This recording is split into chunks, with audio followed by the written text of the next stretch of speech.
Electric flux. बेटा शांत हो जाओ, समझो। अब देखो, इलेक्ट्रिक फ्लक्स हमने क्या समझाया था। इलेक्ट्रिक फ्लक्स का मतलब क्या होता है कि कोई भी सरफेस से कितनी इलेक्ट्रिक फील्ड लाइंस निकलती हैं उसके प्रोपोर्शनल होगा इलेक्ट्रिक फ्लक्स। याद है सभी को? ठीक है, नहीं याद है तो एक बार देख लो, समझो। एक कोई सरफेस एरिया है अपने पास में, और वो सरफेस एरिया से लिंक इलेक्ट्रिक फील्ड अपन को फाइंड करनी है। ओए बातें बंद करो। ये सरफेस एरिया से लिंक इलेक्ट्रिक फील्ड लाइंस अपन को पता करनी कि कम निकल रही, ज्यादा निकल रही, इसके फ्लो के बारे में जानना है। ठीक है, तो फ्लो के बारे में जानने का तरीका क्या होता है, ये क्वांटिटी अपन ने बना रखी है फ्लक्स। ये फ्लक्स किसके प्रोपोर्शनल होता है? Number of electric field lines के और साथ में एरिया पे, है ना। तो फ्लक्स का फॉर्मूला क्या बनाया था? E A cos theta. ये बना था क्या फ्लक्स का फॉर्मूला? ठीक है, फ्लक्स मतलब क्या है? कितनी इलेक्ट्रिक फील्ड लाइंस कितने सरफेस एरिया से निकल जाती हैं, उसी को नाम दिया हुआ है इलेक्ट्रिक फ्लक्स। तो उसका फॉर्मूला क्या आया था? E A cos theta. ठीक है, ये कॉस थीटा कहां से आया? कॉस थीटा कहां से आया था? कंपोनेंट लिया था एरिया का। एरिया का क्या लिया हुआ था? कंपोनेंट, है ना। क्यों? क्योंकि इस केस में एरिया कैसे बिहेव करता है? वेक्टर के जैसे। मतलब एरिया क्या है यहाँ पे? एक वेक्टर क्वांटिटी है। वैसे एरिया स्केलर होता है, लेकिन यहाँ पे एरिया कैसा है? वेक्टर है। आया समझ में क्या? ठीक है, तो एरिया यहाँ पे वेक्टर क्वांटिटी है, तो वेक्टर का क्या लिया हुआ है अपन लोगों ने? कंपोनेंट। कौन सा कंपोनेंट? जो इलेक्ट्रिक फील्ड के अलोंग हो। समझ रहे क्या? ठीक है, जैसे वर्क डन निकाला था ना, तो वर्क डन में क्या होता था? फोर्स ये है, डिस्प्लेसमेंट ये है। तो डिस्प्लेसमेंट का कौन सा कंपोनेंट लेते थे? जो फोर्स की डायरेक्शन में हो, है ना।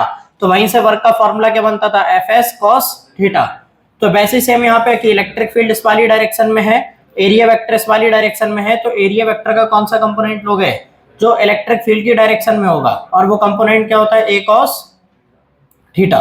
तो वहां से क्या फॉर्मूला आएगा फ्लक्स का? ई ए कॉस थीटा। आया समझ में क्या? ठीक है, तो ये फ्लक्स का फॉर्मूला उधर से अपन लोगों ने बनाया हुआ है। ठीक, अब यहाँ पे देखो थोड़ा सा एरिया वेक्टर के बारे में और हल्का सा जानो। देखो, एरिया वेक्टर के बारे में हमने एक चीज तो बता रखी थी कि एरिया वास्तव में कोई क्वांटिटी वैसी नहीं कि स्केलर या वेक्टर में उसको तुम बता सको, है ना। एरिया को मैथमेटिक्स में और फिजिक्स में अपन लोग एक तरीके से फ्लेक्सिबल क्वांटिटी के जैसे यूज करते हैं। वेक्टर कैलकुलस वाला जो पार्ट होता है, क्या? हाँ, मैथ में भी वेक्टर कैलकुलस वाला जो पार्ट होता है। अबे मैथ मतलब फिजिक्स यार। ठीक है, मैथ में जो भी यूज करोगे वो अल्टीमेटली यूज कहाँ पे होना है? फिजिक्स में ही तो होना है ना।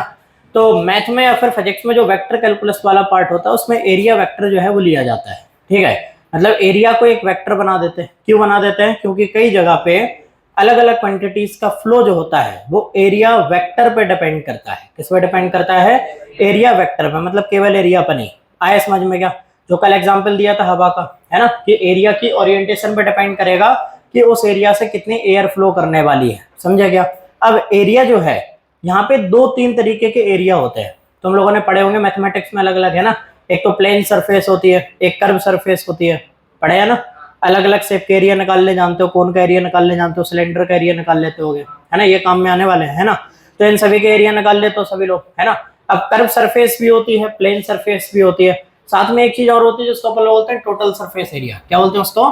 Total surface area. जैसे ये एक स्फीयर है, इस स्फीयर का क्या टोटल सरफेस एरिया जानते हो? कितना होता है? 4 पाई आर स्क्वायर। स्फीयर का टोटल सरफेस एरिया क्या होता है? 4 पाई आर स्क्वायर। तो एरिया ये भी है, लेकिन ये एरिया स्केलर है। ये एरिया कैसा है? स्केलर। इस एरिया को तुम चाहे के भी वेक्टर नहीं बना सकते। समझ रहे? यहाँ पे ये जो एरिया होगा ये कैसा होगा? स्केलर होगा। तो कब कौन सा एरिया स्केलर होगा, कब कौन सा एरिया वेक्टर होगा, तो उसको तुमको थोड़ा सा समझना है।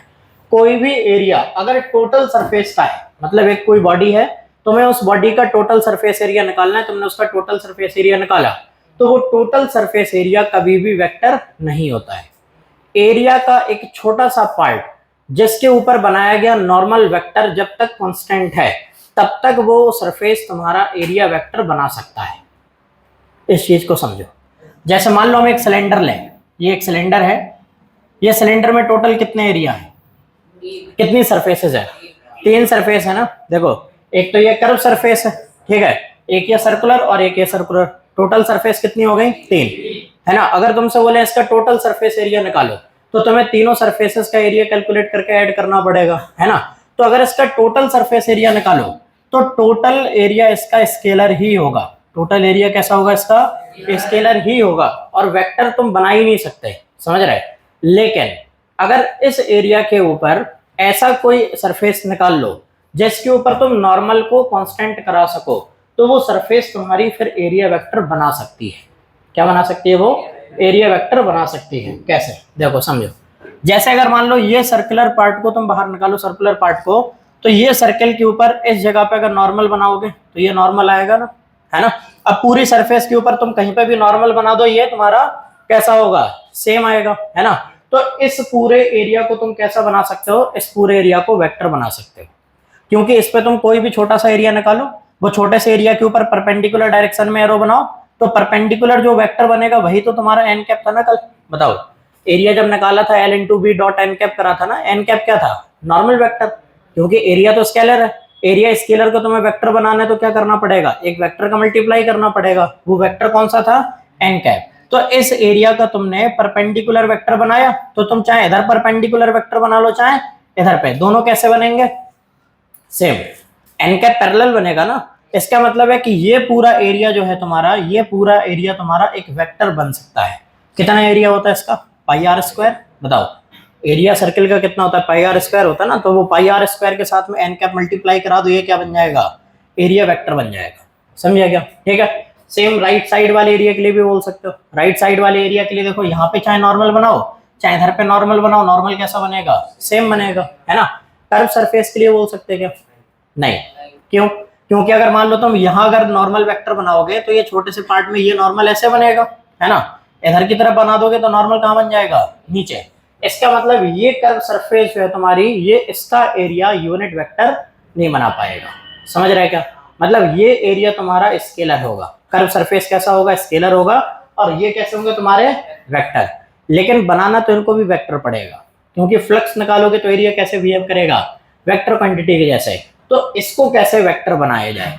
तो जब भी कोई भी कर्व सरफेस आए तो उस कर्व सरफेस को तब तक छोटा करो जब तक उसका छोटा पार्ट प्लेन ना हो जाए। यहाँ पे ये पूरा एरिया वेक्टर क्यों बन पाया? क्योंकि ये पूरा सरफेस कैसा था? प्लेन। यहाँ पे भी ये वेक्टर कब बन पाया? जब ये सरफेस कैसा था? प्लेन। ये क्यों वेक्टर नहीं बन पाया? क्योंकि ये कैसा है? कर्व। तो इसको तब तक छोटा करो जब तक ये कैसा ना हो जाए? प्लेन। जैसे एक सर्किल होता है, तो सर्किल का तुम इतना सा पार्ट निकालो तो तुम्हें कर्व दिखाई देगा, है ना। इतना छोटा पार्ट निकालो तो भी कर्व दिखाई देगा। लेकिन मान लो इतना छोटा पार्ट निकाल दे, फिर एक लाइन के जैसा लगेगा। समझ रहे क्या? तो वैसे पूरा कर्व है, लेकिन इतना सा पार्ट क्या है? लाइन। तो वैसे अगर मान लो ये पूरा कर्व है, तो इस पूरे कर्व में से एक छोटा सा एरिया निकालो तो वो छोटा सा एरिया कैसा हो जाएगा? प्लेन। समझ रहे क्या? जैसे इस स्फीयर के ऊपर ले लो, इस स्फीयर के ऊपर तुम एरिया निकालते जाओ, तो अगर मान लो तुम यहाँ का एरिया निकालो, ये वाला, तो ये एरिया पूरा कैसा आएगा? कर्व एरिया आएगा। बताओ, उठा हुआ लगेगा थोड़ा सा, है ना।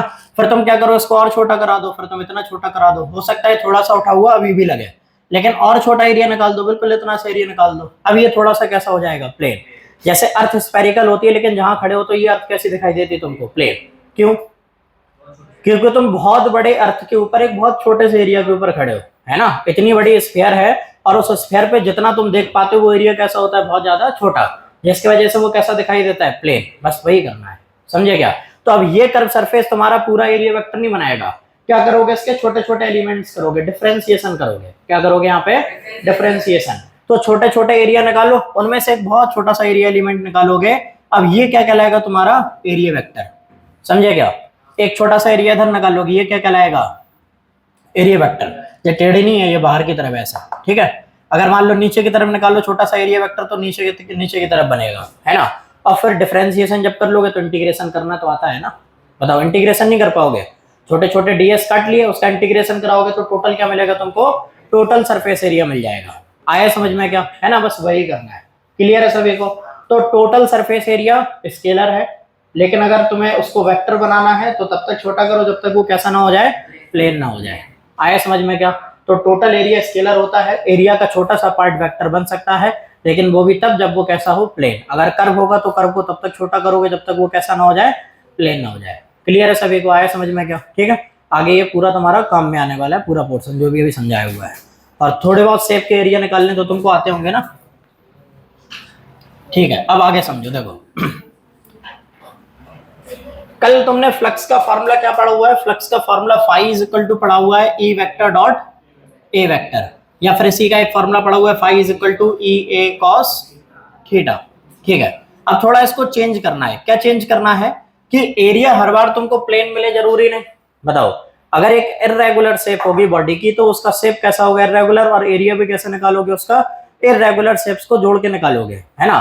तो कोई भी इर्रेगुलर शेप, जैसे मान लो कि ये कोई इर्रेगुलर शेप है और यहाँ पे कोई इलेक्ट्रिक फील्ड सेटअप कर रखी है, ये इलेक्ट्रिक फील्ड है मान लो, और तुम्हें क्या करना है, इस शेप के लिए इलेक्ट्रिक फील्ड फाइंड करनी है, इलेक्ट्रिक फ्लक्स फाइंड करना है। मान लो ये तुमको एक सरफेस एरिया दिया हुआ है, इसको हम पूरा एरिया नहीं बना रहे, इस तरीके से तुमको दिया हुआ है, और तुम्हें क्या करना है, इससे निकलने वाला टोटल इलेक्ट्रिक फ्लक्स फाइंड करना है। तो यहाँ पे इलेक्ट्रिक फ्लक्स फाइंड करने के लिए क्या ये वाला फॉर्मूला काम आएगा क्या, बताओ।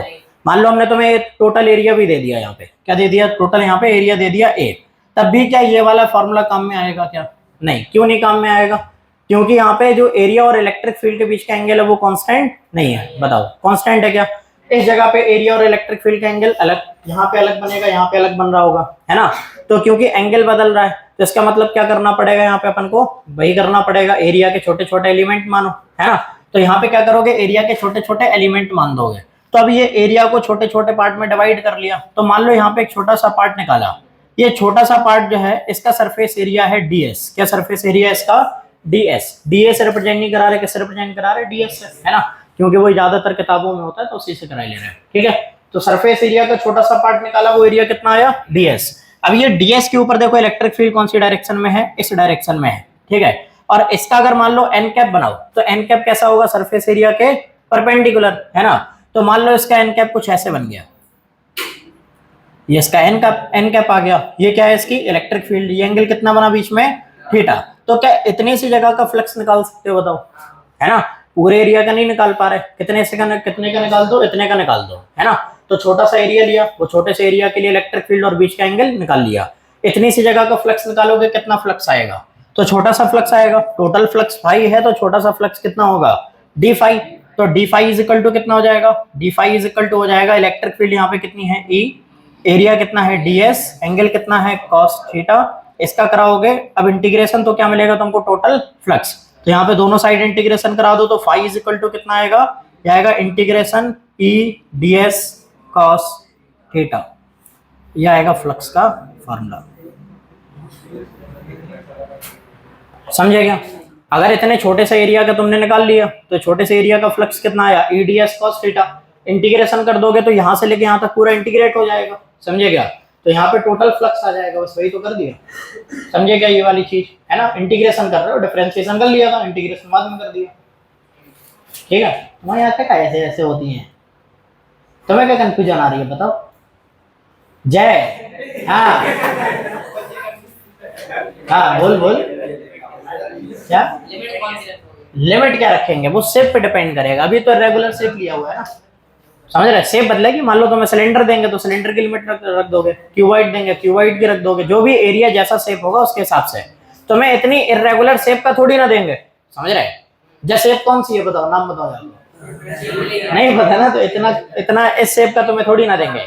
एक जनरल केस बना दिया कि तुम्हें कोई भी इरेगुलर एरिया दिया हुआ है तो उसका छोटा सा पार्ट निकालोगे, ईडीएस cos थीटा करके छोटा सा फ्लक्स निकाल दोगे, पूरा इंटीग्रेट करा दोगे, समझे क्या, है ना। ये चीज समझ में आ गई क्या। तो ये है तुम्हारा फ्लक्स निकालने का तरीका।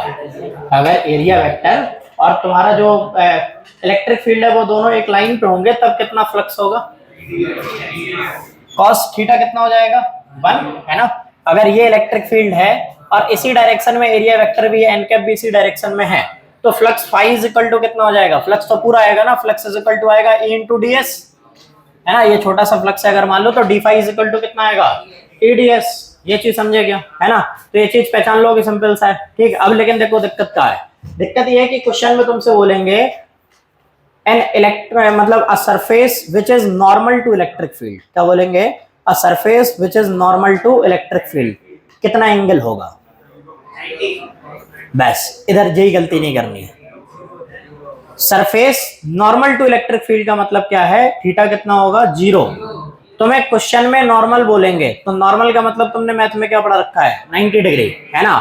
सरफेस नॉर्मल है, सरफेस नॉर्मल है का मतलब क्या है कि देखो ये है तुम्हारी सरफेस ऐसे, समझे, और इलेक्ट्रिक फील्ड है ऐसे, तभी तो हुआ ना कि surface perpendicular to electric field, है ना। अब इस सरफेस का एरिया वेक्टर बनाना है, क्योंकि जो एंगल है वो तो एरिया वेक्टर में और इलेक्ट्रिक फील्ड के बीच का है ना। कल भी तुमको समझाया था कि जब भी एंगल निकालोगे किसके बीच का होगा, एन कैप और ई के बीच का होगा ना, तुम्हें एरिया से लेना देना ही नहीं है, समझ रहे। तो एरिया वेक्टर बनाओ पहले। एरिया वेक्टर कौन सी डायरेक्शन में होगा इसका, इसी डायरेक्शन में होगा क्या, तो एन कैप इसी डायरेक्शन में है, इलेक्ट्रिक फील्ड उसी डायरेक्शन में, थीटा कितना बनेगा 0। तो ये चीज बचानी है, समझा क्या। क्वेश्चन में तुम्हें बोलेंगे सरफेस परपेंडिकुलर है लेकिन एंगल कितना होगा 0 होगा। ऐसे मान लो बोल देंगे कि electric field is parallel to the surface, तब थीटा कितना होगा, electric field is parallel to surface, कितना थीटा होगा 90 डिग्री होगा। Electric field parallel to surface, बेटा शांत हो जाओ। Electric field parallel to surface का मतलब क्या है कि सरफेस ऐसे पड़ी है और इलेक्ट्रिक फील्ड भी इसके ऊपर ऐसे निकल गई, ये यही तो है ना। सरफेस और इलेक्ट्रिक फील्ड पैरेलल होने का मतलब ये हुआ ना। एरिया वेक्टर बनाओ कौन सी डायरेक्शन में होगा, सरफेस के परपेंडिकुलर। सरफेस के परपेंडिकुलर डायरेक्शन कौन सी हो गई, ये वाली। ये एन कैप है, ये ई एंगल कितना बना 90 डिग्री, समझे क्या। ये दो चीजें समझनी है। ये है surface normal to electric field, ये है surface parallel to electric field. बेटा शांत हो जाओ। अब क्लोज सरफेस का मतलब समझो। क्लोज सरफेस सभी लोग जानते हो क्या मतलब होता है क्लोज सरफेस का। क्लोज सरफेस मतलब बंद हो चारों तरफ से, है ना। जैसे देखो बढ़िया है, एग्जाम्पल हो गया मैंने, अरे यार बोतल ही को एग्जाम्पल दें कारबार, देखो बढ़िया चीज है। देखो समझो, जैसे मान लो ये दो बॉडी है, एक बॉडी ये है एक बॉडी ये है ना। इस वाली बॉडी में देखो ये ऊपर की सरफेस इसकी ओपन है ना, तो ये कहलाएगी ओपन बॉडी, समझ रहे। ये वाली बॉडी देखो इसमें चारों तरफ की सरफेसेस कैसी हैं, क्लोज हैं, तो ये क्या कहलाएगी तुम्हारी क्लोज बॉडी। इसकी सरफेस और इसकी सरफेस दोनों के लिए फ्लक्स अलग अलग तरीके से निकाला जाएगा, समझ रहे। मतलब फ्लक्स निकालने का मेथड वही होने वाला है लेकिन फ्लक्स आएगा कैसा, दोनों का अलग अलग आएगा, समझ रहे। क्योंकि यहाँ पे कितने एरिया इन्वॉल्व होंगे इलेक्ट्रिक फील्ड से 6, और यहाँ पे कितने एरिया इन्वॉल्व होंगे 5, समझे क्या। तो एरिया जो है मतलब वो बॉडी पे डिपेंड करेगा कि वो बॉडी कैसी है, समझ रहे। तो बॉडी क्लोज है या फिर ओपन है उसके हिसाब से इलेक्ट्रिक फ्लक्स निकाला जाएगा। अगर बॉडी क्लोज है और उसमें बहुत सारे एरिया जो है वो मिलके उस बॉडी को बना रहे हैं, तो उससे निकलने वाला जो टोटल इलेक्ट्रिक फ्लक्स होगा वो उन सभी इंडिविजुअल एरिया से निकलने वाले फ्लक्स का सम होगा। क्या मतलब बताया हमने, इलेक्ट्रिक फ्लक्स बॉडी से निकलने वाला जो होगा वो किसके बराबर होगा, total flux from the all surfaces, समझ रहे। मतलब ऐसे बोल सकते हो कि phi net is equal to कितना होगा, phi net is equal to होगा फाई 1, मतलब सरफेस मान लो, शांत हो जाओ, मान लो कि 2-3 सरफेसेस उस बॉडी में है, तो flux through the first surface plus flux through the second surface plus flux through the third surface. ऐसे करते करते उस बॉडी में जितनी भी सरफेसेस हैं उन सभी सरफेसेस से इंडिविजुअल फ्लक्स निकाल के उनको क्या करा दोगे, ऐड करा दो। जैसे सिलेंडर से अगर मान लो फ्लक्स निकालने को बोले तो सिलेंडर में कितनी सरफेसेस हैं 3, तो तीनों सरफेस से निकलने वाले फ्लक्स को निकालो और तीनों को उठा के ऐड कर दो, तो net flux through the cylinder आ जाएगा, समझे क्या। क्लियर है सभी को। तो फ्लक्स अगर निकालना है तो क्या निकालना पड़ेगा तुमको, सभी एरिया से निकलने वाले फ्लक्स को निकालो और उठा के क्या करा दो, ऐड करा दो। अब फ्लक्स के बारे में दो चीजें हैं, एक तो होता है इनवर्ड फ्लक्स, एक होता है आउटवर्ड फ्लक्स। जैसे मान लो ये सरफेस है, ये सरफेस का एरिया है मान लो S, कितना एरिया है इसका S, ठीक है। अब मान लो इससे इलेक्ट्रिक फील्ड पास करती है, ये वो इलेक्ट्रिक फील्ड है। तुमसे पूछते हैं कि बताओ जरा कि टोटल इनवर्ड फ्लक्स कितना है, टोटल इनवर्ड फ्लक्स कितना है। तो इसका मतलब क्या है, टोटल इनवर्ड फ्लक्स का मतलब है कि इस सरफेस एरिया में कितनी इलेक्ट्रिक फील्ड लाइंस एंटर हो रही है। इनवर्ड फ्लक्स का मतलब, अबे 4 नहीं, हमने कल ही बोला था कि गिनती नहीं, समझ रहे। तुमने 4 बोल दी, मान लो मैं एक और बना दे लाइन, फिर समझ रहे 5 हो जाए तो गलत नहीं होगा आंसर। देखो समझो, अगर मान लो इस एरिया से निकलने वाले फ्लक्स को पूछें तो बोले अगर मान लो कि टोटल इनवर्ड फ्लक्स बताओ, तो टोटल इनवर्ड फ्लक्स का मतलब है कि तुम्हें ये बताना है कि कितनी electric field line surface area से एंटर हो रही है, समझ रहे। मतलब तुमको ये इनवर्ड मतलब तुम्हें इस तरफ से समझना है कि अगर तुम इस तरफ हो तो तुम्हें इसमें क्या लगेगा कि इस एरिया में इलेक्ट्रिक फील्ड लाइंस एंटर कर रही, ऐसे तो लगेगा। मान लो तुम इस जगह खड़े हो तो इधर से देखोगे तो ये लगेगा तुमको कितनी इलेक्ट्रिक फील्ड लाइंस इसमें एंटर करी, है ना। अगर मान लो पूछे टोटल आउटवर्ड फ्लक्स तो फिर क्या करोगे, तो फिर जी एरिया को जा तरफ से देख लो, बताओ। तो फिर तुम्हें लगेगा कि इस एरिया से इलेक्ट्रिक फील्ड लाइन निकल के बाहर आ रही है, समझे क्या, है ना। अभी लेकिन ये बॉडी कैसी है, ओपन बॉडी। कैसी बॉडी है ये, ओपन। तो तुम किसी को भी इनवर्ट, किसी को भी आउटवर्ड बोलोगे चलेगा। मान लो कि एक क्लोज बॉडी है। कैसी बॉडी है, क्लोज बॉडी। ओए शांत हो जाओ। मान लो कि ऐसा तुमको एक क्यूबॉइड गिवन है और यहां से इलेक्ट्रिक फील्ड लाइंस निकलती हैं। बेटा शांत हो जाओ। इलेक्ट्रिक फील्ड लाइंस निकल रही है, ये है कुछ इलेक्ट्रिक फील्ड लाइंस, ठीक है। मान लो ऐसे कुछ इलेक्ट्रिक फील्ड लाइंस तुमको गिवन है। ये इलेक्ट्रिक फील्ड लाइन ऐसे जा रही है इस डायरेक्शन में। अब तुमसे पूछा कि बताओ टोटल इनवर्ड फ्लक्स कितना है, तब क्या करोगे, बताओ। ऐसे कुछ तुमको इलेक्ट्रिक फील्ड लाइंस कुछ भी गिवन है, ठीक है, केवल एग्जांपल देके बता रहे हैं। अब तुम्हें पूछे कि बताओ इस क्यूबॉइड में टोटल इनवर्ड फ्लक्स क्या है। तो टोटल इनवर्ड फ्लक्स का मतलब क्या होगा यहाँ पे कि कितनी इलेक्ट्रिक फील्ड लाइंस अंदर आ रही है, समझ रहे, कितनी इलेक्ट्रिक फील्ड लाइंस इस क्यूबॉइड के अंदर एंटर करी है, समझ रहे, और अंदर रह गई है, समझो। इनवर्ड फ्लक्स का मतलब है कि इस क्यूबॉइड में कितनी इलेक्ट्रिक फील्ड लाइंस एंटर करी हैं और अंदर रह गई हैं। क्योंकि अगर इस पूरी शेप का टोटल इनवर्ड फ्लक्स पूछेंगे तो टोटल इनवर्ड फ्लक्स का मतलब है कि कितनी फील्ड लाइंस इसमें एंटर करी। आउटवर्ड का मतलब पूछेंगे तो टोटल कितनी बाहर आ गई, है ना। अगर इस क्यूबॉइड के अंदर जितनी इलेक्ट्रिक फील्ड लाइंस एंटर करी हैं उतनी ही इलेक्ट्रिक फील्ड लाइंस बाहर चली गई, तो इस क्यूबॉइड का नेट फ्लक्स कितना होगा, जीरो। कितना होगा, नेट जीरो। ये चीज समझ में आएगा, है ना। तो इलेक्ट्रिक फील्ड लाइंस का फ्लक्स निकालने में दो चीज आएंगी, एक तो इनवर्ड और एक दूसरा आउटवर्ड। तो जितनी फील्ड लाइंस एंटर करी उतनी बाहर निकल गई, तो इस क्यूबॉइड के अंदर कितनी फील्ड लाइंस रह गई, कोई नहीं, तो फ्लक्स कितना रह गया, जीरो। आया समझ में क्या। तो ये टर्मिनोलॉजी जो है वो क्वेश्चंस में यूज होगी, इनवर्ड और आउटवर्ड फ्लक्स। अगर नेट पूछेंगे तो तुमको दोनों को मिला देना है, समझे क्या, क्लियर है सभी को, ठीक है। अब इसके बाद में हेडिंग डालो, क्वेश्चंस कराएंगे तब और चीजें क्लियर होंगी। ये कुछ नहीं बनाना, ये अकेला बना लो ऐसे, ठीक है। यहाँ पे एक आध दो सरफेस और ऐड करा दो।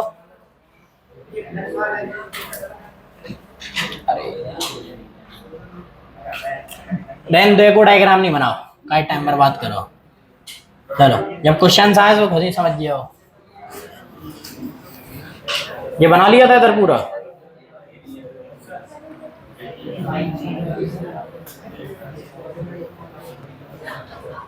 हेडिंग है गॉस थ्योरम।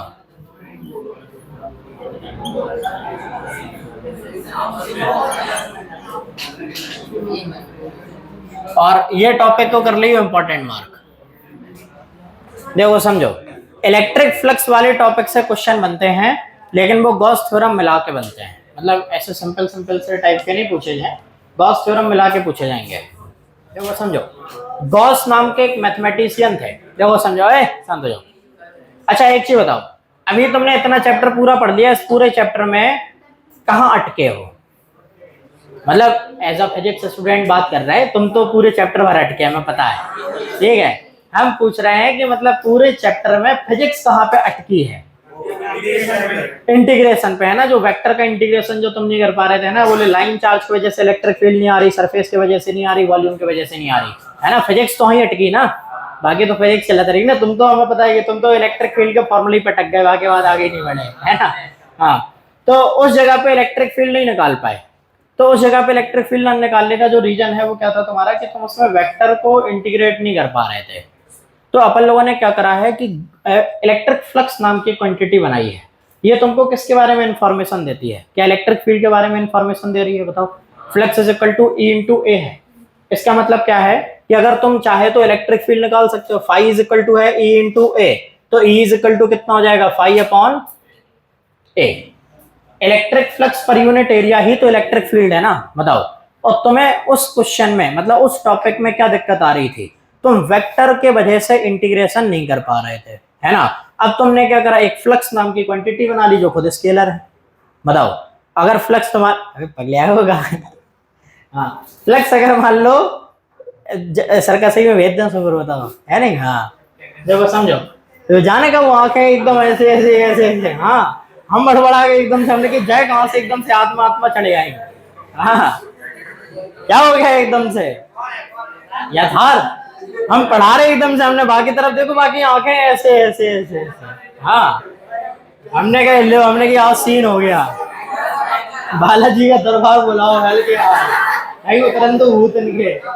देखो समझो, चलो छोड़ो। देखो इलेक्ट्रिक फ्लक्स यहाँ से देखो क्या देगा तुमको, इलेक्ट्रिक फील्ड निकाल के देगा ना, तो वो वाली प्रॉब्लम भी सॉल्व हो सकती है, क्योंकि उसमें वेक्टर के वजह से इंटीग्रेशन थोड़ा सा टफ हो रहा था, है ना। अगर फ्लक्स का यूज किया जाए तो उन प्रॉब्लम्स को भी सॉल्व किया जा सकता है, क्योंकि फ्लक्स तो स्केलर है। फ्लक्स कैसा है? स्केलर, समझे क्या? तो फ्लक्स अगर स्केलर है तो उससे तो फ्रपल्लूप निकाल सकते हैं, समझे क्या? तो इस वजह से फ्लक्स यूज में आएगा। लेकिन फ्लक्स को अगर बहुत अच्छे से यूज करना है तो उसके लिए एक टूल है, उस टूल का नाम है गॉस थ्योरम। मैथ में थ्योरम का काम क्या होता है? मैथ में थ्योरम पढ़ी नहीं है ना? जैसे ट्रायंगल में तुमने वो एमबीटी एमपीटी ऐसे करके कोई थी, वो हमें याद नहीं है। सीबीटी बीपीटी, हाँ, बेस परपेंडिकुलर थ्योरम। अच्छा, बेसिक प्रोपोर्शनलिटी थ्योरम, हाँ, तो जो भी है, तो ट्रायंगल में तुम्हारी थ्योरम्स थी ना, तो वो जो ट्रायंगल में तुम्हारी वो नहीं, बेसिक प्रोपोर्शनलिटी थ्योरम तो अलग है, हम पैरेलल वाली कह रहे हैं, ऐसी बात बेटा समझे।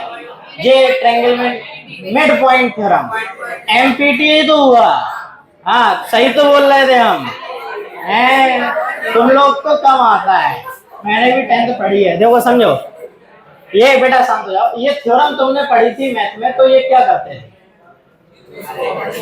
ट्रायंगल की प्रॉब्लम्स को आसान, ओए आखिरी में ओए जो शांत हो तो शांत बैठो, जो बातें कर रहे हो उनके लाने कह रहे। हाँ देखो समझो, तो ये ट्रायंगल में ये जो थ्योरम थी ये क्या करती थी? ट्रायंगल की प्रॉब्लम्स को आसान, कोई ऐसी प्रॉब्लम जो कठिन से सॉल्व हो रही है, तुमने हाल उस पे एमपीटी लगाया तुरंत सॉल्व कर दिया, है ना। तो ये थ्योरम्स क्या करती हैं? प्रॉब्लम्स को आसान करती है। तो बेसिक गॉस थ्योरम भी है कि इलेक्ट्रिक फ्लक्स वगैरह निकालना बहुत कठिन होता है, लेकिन अगर इलेक्ट्रिक फ्लक्स को आसानी से निकालना है तो एक थ्योरम है जो कि गॉस ने दी है, समझ रहे? और गॉस भी एक मैथमेटिशियन थे, गॉस भी क्या थे? मैथमेटिशियन। तो उन्होंने एक थ्योरम दी है जिसका नाम क्या है? गॉस थ्योरम, जो कि इलेक्ट्रिक फ्लक्स बहुत आसानी से निकाल के देगा। तुमने इतनी रामायण पढ़ी, बोले ई इंटू ए, पर बोले ई डी एस कॉस थीटा, बोले फलानी सरफेस हो तो ये करो वो करो, है नहीं? इनने बहुत सिंपल कर दिया उसको, बहुत आसानी से निकालते हैं। कैसे? तो पहले लिखो फिर समझो बेटा, शांत हो जाओ, ले इतना आसान है। इलेक्ट्रिक फ्लक्स का फॉर्मूला था E A cos theta E D S cos theta, बहुत रामायण है। गॉस थ्योरम के हिसाब से कोई भी क्लोज्ड सरफेस से निकलने वाला जो इलेक्ट्रिक फ्लक्स है, इसमें याद रखना कि क्या बात कर रहे हैं? Close surface. Close body already बता दी है कि क्लोज बॉडी मतलब चारों तरफ से बंद हो, है ना। तो कोई भी ऐसी क्लोज सरफेस से निकलने वाला टोटल इलेक्ट्रिक फ्लक्स जो है वो 1/ε0 टाइम्स होता है total charge enclosed inside the body. एक तुम्हें बॉडी दी है, उस बॉडी से निकलने वाला फ्लक्स किसके बराबर होगा? 1/ε0 times the charge enclosed inside the body, मतलब ऐसे बोल रहे हैं Q/ε0। तो ऐसे बोलो, flux phi is equal to क्या होता है? 1/ε0 टाइम्स Q, मतलब ऐसे लिख सकते हो कि क्या Q इनक्लोज्ड डिवाइडेड बाई ε0, ऐसे बोल दो, बताओ, है ना। एक बार ये इनक्लोज्ड लिख देना ताकि तुम्हें पता रहे कि यहाँ पे जो चार्ज की बात हो रही है वो इनक्लोज्ड चार्ज की बात है। इनक्लोज्ड चार्ज का मतलब है उस बॉडी के अंदर जो चार्ज है केवल वो, बॉडी के बाहर जो चार्ज है उससे कोई मतलब नहीं है। आए समझ में? क्या सरफेस पे तुम्हें चार्ज देंगे नहीं। Electric field at the location of charge is not defined, समझ रहे? कोई भी एक पॉइंट चार्ज है, वो पॉइंट चार्ज की ही लोकेशन, जिस जगह पे पॉइंट चार्ज है उसी जगह इलेक्ट्रिक फील्ड निकालने जाओगे, नॉट डिफाइन आएगी, ठीक है। तो वो तुम्हें सरफेस के ऊपर नहीं देंगे, बाउंड्री कंडीशंस वगैरह बहुत आगे आती हैं, उन पे तुम्हें को नहीं जाना है। फाई इज इक्वल टू कितना होगा? Q enclosed divided by ε0। हाँ तुम्हें, हाँ चार्ज जैसे मान लो कि वो सरफेस पे दे सकते हैं, तुमको करा देंगे, ठीक है, डिवाइड करा देना है। सिंपल केसेस है उनके, कठिन वाले केसेस नहीं है कि पूछने की आप सरफेस पे ही बता दो क्या है, ठीक है। सरफेस के बाहर ही पूछेंगे, जब भी पूछेंगे तो जो सिंपल केसेस है वो तुमको क्वेश्चंस के थ्रू हम करा देंगे, ठीक है। फाई इज इक्वल टू कितना होगा? Q enclosed divided by ε0। उस बॉडी के अंदर जो टोटल चार्ज है उसको डिवाइड करा देना किससे? ε0 से। आया समझ में? क्या ये फ्लक्स हो गया? लो बेटा शांत हो जाओ, एरिया वगैरह कुछ नहीं निकालना, बताओ। अभी तक फ्लक्स में क्या निकाल रहे थे? एरिया निकाल रहे थे। इलेक्ट्रिक फील्ड एरिया वेक्टर के बीच का एंगल निकाल रहे थे, अब क्या करना है, कुछ नहीं, चार्ज लो एप्सिलॉन नॉट से डिवाइड करा दो, एप्सिलॉन नॉट तो कांस्टेंट है, क्या वैल्यू होती है 8.85 × 10⁻⁻12 है ना, तो ये तो कांस्टेंट हो गया तुम्हारा, चार्ज ही तो पता करना है बस, आ गया है ना, तो वैसे फ्लक्स आ जाएगा। यूनिट, अच्छा एक चीज और, हम यूनिट वगैरह नहीं बनवाते, ये छोटी छोटी डेफिनेशन आ रही है, हम इनकी यूनिट नहीं बनवाते, निकाल पाते कि नहीं निकाल पाते, जैसे हमने फ्लक्स की यूनिट नहीं बनवाई, बताओ इलेक्ट्रिक फ्लक्स की यूनिट कहाँ बनवाई हमने, बना लो लेकिन यूनिट की नहीं बना लो, है ना, ठीक है, जो छोटे मोटे काम जो है बच्चन वाले जो करते रहिए। Phi is equal to Q divided by epsilon naught, note करो, फिर उसके बाद हम बात करें आगे।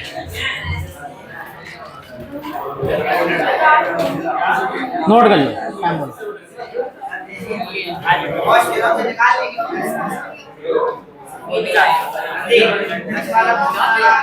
क्या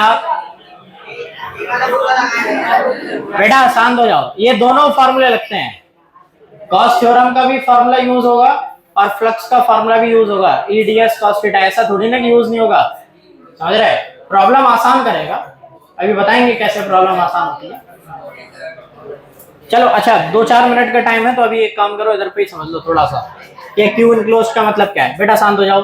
मान लो कि तुम्हें एक बॉडी दे रखी है, ये इस बॉडी में एक चार्ज है Q1, एक चार्ज है Q2, एक चार्ज है -Q3 और एक चार्ज बाहर है, मान लो ये चार्ज है मान लो Q4, एक चार्ज इधर पे है -Q5, तुमसे पूछा है find net electric flux through the surface, surface का सरफेस एरिया S, ठीक है, तो इससे निकलने वाला टोटल इलेक्ट्रिक फ्लक्स कितना होगा, ये क्लोज बॉडी है, कैसी बॉडी है ये वाली, क्लोज बॉडी, और ये जितने भी चार्जेस है उस बॉडी के अंदर है, बाहर नहीं है, ठीक है, तो अगर इससे निकलने वाले फ्लक्स को पूछेंगे तो फाई इज इक्वल टू कितना होगा, net charge enclosed by the body, body के अंदर कौन कौन है, Q1 Q2 और Q3, तो Q1 + Q2 - Q3 divided by epsilon not, ये हो जाएगा फ्लक्स, ठीक है, एरिया निकालना ना, एरिया वेक्टर निकालना ना, बीच में एंगल निकालना, हो गया।